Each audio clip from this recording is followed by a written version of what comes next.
Salut à tous, bienvenue sur Fan de Nouvelles Technologies. Je sais, on s'est vu il n'y a pas très longtemps, mais là il fallait que je vous parle de quelque chose que je viens de recevoir en exclusivité et qui va peut-être détrôner la GoPro 7. Tremblez, GoPro. Alors c'est pas un nouvel acteur, c'est quelqu'un qui existe déjà depuis très longtemps, qui s'appelle DJI. La marque DJI est déjà très connue pour tout ce qui est drone. Elle avait aussi fait parler d'elle avec le DJI Osmo Pocket. La voici donc qui débarque avec grand bruit dans la partie des caméras sportives. La cible est simple, GoPro. GoPro a essayé il y a quelques années de se lancer sur le marché des drones, mais ça n'a pas fonctionné. Ils sont vite revenus à ce qui rapportait le plus d'argent, c'est-à-dire la GoPro, et ont sorti la GoPro 7, qui est une excellente action cam. DJI lui a carrément dominé le game of drone, notamment avec le Mavic Pro qui est un excellent drone et que j'ai testé d'ailleurs en vidéo. Les voilà qui débarquent aujourd'hui avec force dans le domaine des action cam. Et croyez-moi, ils y sont allés fort. Il y a déjà 2-3 concurrents qui existent sur le marché, mais qui n'ont pas la notoriété de DJI et qui n'ont pas la technique de DJI. Comment concurrencer la GoPro? GoPro est là depuis des années, ils ont un service marketing monstrueux. Alors DJI a décidé de débarquer avec de gros arguments.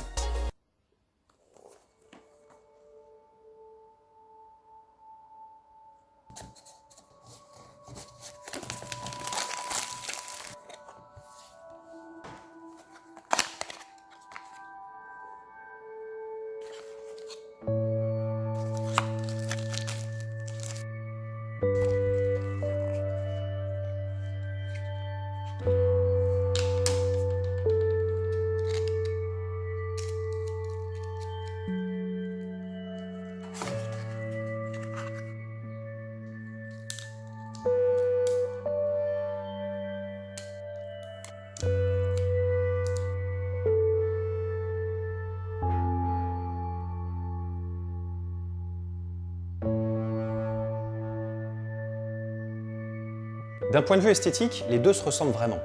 On a à peu près le même format, à quelques grammes près et à quelques millimètres près. Les seules différences vont se trouver au niveau de l'écran qui est un peu plus grand sur l'Osmo et surtout au fait que le DJI propose un écran à l'avant qui n'est pas juste un écran de calculatrice Casio comme on peut avoir sur la GoPro, mais un véritable écran. Il n'est pas tactile.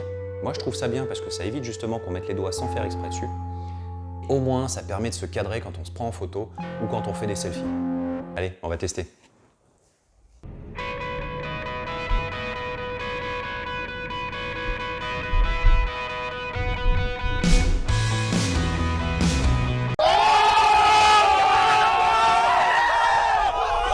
On va voir ce que ça va donner en extérieur maintenant. J'ai des zones d'ombre, des zones d'éclairage. Je vais essayer de courir, je vais essayer de sauter. On va tester le mode slow motion. Et on va tester évidemment quand je suis en train de courir. En fait, je viens déjà de courir. C'est pour ça que je souffle comme un... Pression intracrânienne toujours à 45. Alors la vidéo en selfie est bien pratique parce que là pour le coup je me vois vraiment. Je sais exactement où je me situe sur la vidéo. Et ça c'est quand même super pratique.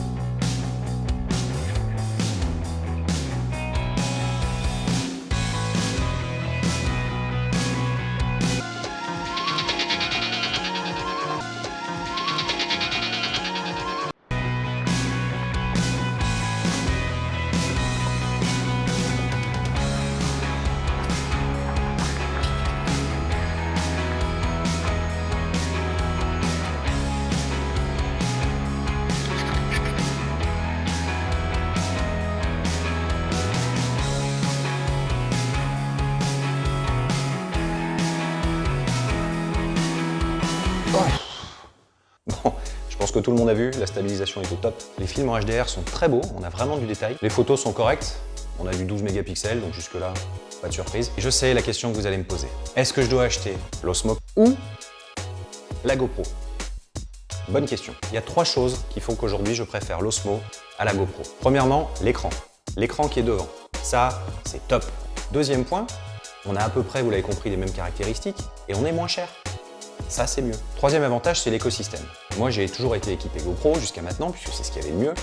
Et j'ai tout un tas de choses pour fixer sur la tête, sur le buste, un peu de partout. Vu le prix que ça a coûté, ça m'aurait franchement fait mal de devoir tout revendre pour racheter un écosystème ailleurs. Et ce que je n'aurais absolument pas fait de toute façon. Là, là où ça a été très intelligent de la part de DJI, c'est que le boîtier permet de se raccrocher comme une GoPro à tous les systèmes et à tout l'environnement GoPro existant. Et ça, c'est franchement très malin de leur part. Autre avantage, ce petit bouton-là qui est sur le côté. Par une simple pression, je peux passer du mode ralenti au mode HDR, etc., etc. Ça, c'est une super idée. Ça évite d'aller dans les paramètres tactiles, par exemple si on a des gants de ski ou autre. Voilà, une simple pression et on arrive directement où on voulait. Pratique. L'autonomie est un petit peu meilleure que la GoPro, donc ça aussi c'est pas négligeable. Sans boîtier de protection, vous pouvez descendre jusqu'à 11 mètres de profondeur, donc c'est 1 mètre de plus que la GoPro. Elle fait du 4K HDR, du 4K-P, du 4K EIS et de très beaux ralentis en 1080 jusqu'à x8.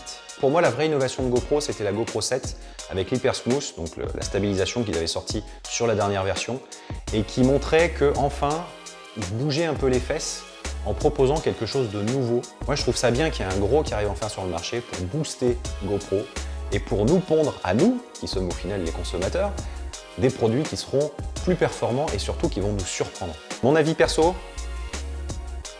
Osmo Action, pour toutes les raisons que je vous ai données. Et vous alors, qu'est-ce que vous en pensez? DJI est tout à fait capable de passer devant GoPro et de devenir leader sur ce marché, donc GoPro se doit de réagir tout de suite et fort.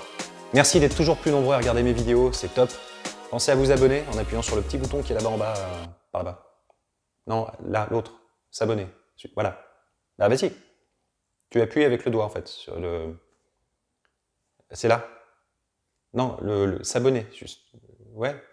Celui-là, le bouton... Non, l'autre bouton... S'abonner. Celui-là. Voilà, le bouton s'abonner. Là. Salut! C'est moi le plus fort. Non, c'est moi le plus fort. C'est moi.